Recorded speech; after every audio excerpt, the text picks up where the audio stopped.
Halo rekan-rekan sekalian, selamat datang kembali di channelnya para tenaga honorer P3K dan aparatur sipil negara.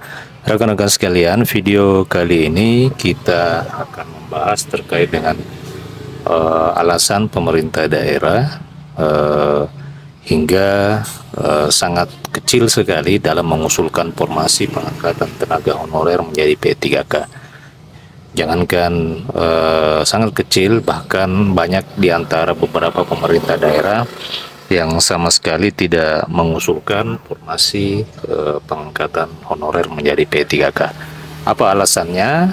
Padahal di sisi lain peraturan pemerintah pusat telah menetapkan peraturan Menteri Keuangan, di mana di peraturan tersebut telah ditetapkan kuota tenaga P3K atau formasi P3K yang bisa diusulkan di tahun 2023 ini. Rekan-rekan sekalian, silakan disimak dan ditonton secara lengkap video ini agar rekan-rekan sekalian bisa menerima informasi ini secara utuh. Dan rekan-rekan sekalian, diketahui bersama bahwa peraturan Menteri Keuangan atau PMK nomor 212 tentang indikator tingkat kinerja daerah dan ketentuan umum bagian dana alokasi umum yang ditentukan penggunaannya tahun anggaran 2023 ternyata tidak cukup sakti mempengaruhi pemerintah daerah di dalam mengusulkan formasi P3K khususnya untuk mengakomodir tenaga honorer. Meskipun peraturan tersebut telah ditetapkan, masih banyak pemerintah daerah yang masih ragu di dalam mengusulkan formasi P3K tahun 2023. Alasannya oleh karena memang belum ada jaminan anggaran gaji dan tunjangan pegawai pemerintah dengan perjanjian kerja.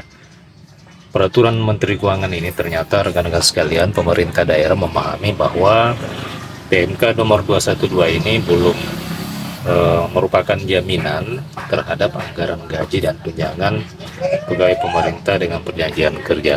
Tentu pemerintah daerah juga merasa harus mempertimbangkan segala sesuatunya agar supaya gaji dan tunjangan P3K yang akan dibayarkan kepada P3K itu dapat lancar, tidak bermasalah di kemudian hari.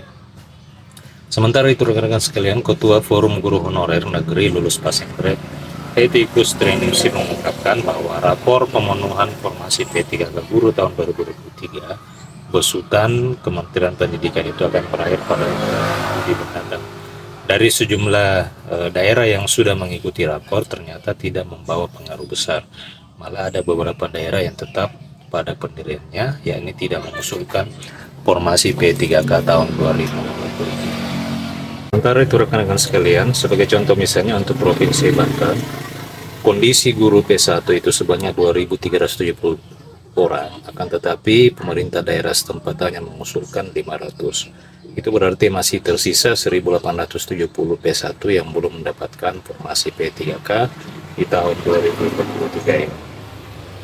Esti pun menegaskan bukan hanya Provinsi Banten, akan tetapi banyak daerah yang memang tidak berani mengusulkan formasi untuk mengakomodir tenaga honorer diangkat menjadi P3K. Lantaran seperti yang saya katakan tadi di awal video ini, pemerintah daerah mayoritas masih khawatir terkait dengan pembayaran gaji dan tunjangan, sebagaimana diketahui bersama bahwa untuk gaji dan tunjangan P3K itu sepenuhnya dibebankan kepada anggaran pendapatan dan belanja daerah. Nah rekan-rekan sekalian, saya kira sudah jelas mengapa sampai dengan saat ini masih ada saja beberapa pemerintah daerah yang tidak mengusulkan formasi, apakah itu formasi P3K guru, P3K tenaga kesehatan, terlebih lagi P3K tenaga teknis administrasi. Semoga saja pemerintah daerah masih terkutuk hatinya untuk bisa mengakomodir tenaga honorer ini agar bisa diangkat menjadi aparatur sipil negara P3K. Rekan-rekan sekalian, demikian video ini. Terima kasih telah menyaksikan. Sampai jumpa di video berikutnya.